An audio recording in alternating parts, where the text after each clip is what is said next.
This segment brought to you by Kansas Soybean Commission. Progress powered by Kansas farmers. Commercial cattlemen paid record high prices for Angus bulls in 2015. Then calf values fell, and now they might be asking if they got a return on their investments. Some say good genetics are more valuable in this new scenario. As the market declines, the differentiation or the price points between good cattle and lower quality cattle gets wider, because now with an abundant supply of calves, I can now be more discerning if I'm a buyer.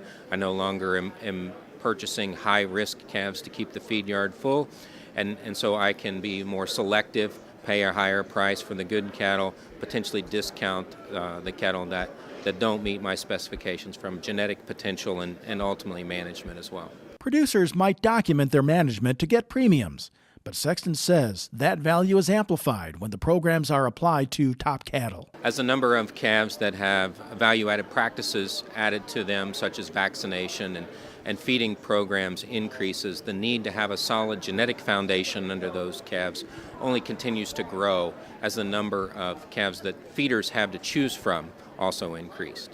The animal scientist says even when the payment isn't direct, it's important to keep end product traits in mind. The average pen of cattle is going to grade 70% choice and as high as 5% prime. We're seeing certified Angus beef acceptance rates and up around 30%.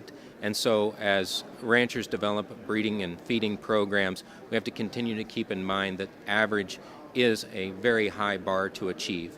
And so investing in genetics that are focused on end product quality with acceptable marbling, ribeye area, and carcass weight is going to position them to not only achieve average, but exceed it and continue to gain market premiums. Breeding good cattle is only part of the equation. Many genetic suppliers aid in marketing the calves, and Sexton says those are important partnerships. The challenge with genetic value is not something that you can add overnight. And so to lay that foundation, continue to invest in quality genetics from a reputable seed stock producer that ultimately offers a program from a marketing perspective, and that may be help from marketing the calves at weaning. That may be help by purchasing those calves back at weaning, or even retaining ownership through the feed yard.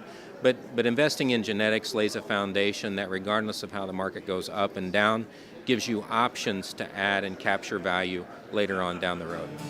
For the Angus Report, I'm Bob Cervera. Closed captioning brought to you by Ag Promo Source. Together we grow. Learn more at agpromosource.com.